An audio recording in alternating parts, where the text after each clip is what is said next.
Welcome to TouchPoints TV. I'm Debbie House, Editor-in-Chief of Retail TouchPoints, and I'm here today with Mark Cohen, who's Columbia GSB Professor and a former CEO of Sears Canada, Lazarus and Bradlees. Thanks for joining us today. Thank you. So we're here to talk about pricing in retail, and it's an interesting topic these days. Retailers are struggling to determine, how to best approach pricing. Everyday low prices, promotions and markdowns, product differentiation. From your perspective, as a former CEO of department stores that have both private label and branded products, how do you recommend that retailers approach this issue of pricing? There are two dimensions that retailers have to be completely in touch with. The first of which is who are their consumers, who are their customers, and what are their preferences. And the second, of course, is who are their competitors.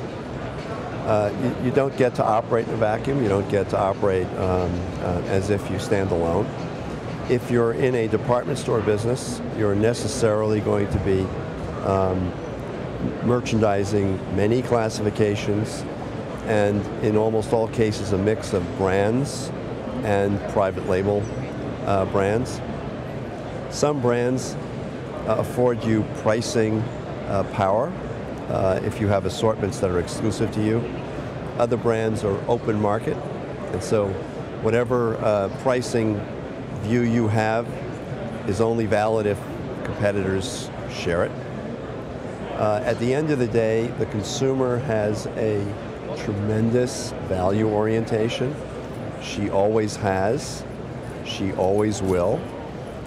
She's influenced first and foremost by product, and price follows closely thereafter.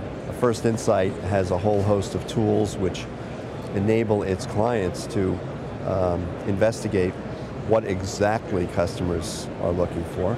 And then of course you have to position that product in terms of placement in your store or on your website and its pricing. So it's, to a consumer, completely rational relative to all the other choices that they have. One key element, I guess, would be getting it right from the start. You have to get it right. You don't have a long time with which to get it right. Consumers don't give you a long time to develop your brand. If they have a bad experience, they're not likely to come on back for another look. So I would say there's an enormous amount of energy that should be put on building a brand in advance, on paper, testing and trying what you intend to deliver before you actually roll it out, so that you have some validation before you've made a major investment. And again, a First Insight has tools that enable its partners to gather that insight before they're actually confronted with enormously expensive investment decisions. Great. All right, well, thanks so much for your insights, and thanks to all of you for joining us on TouchPoints TV.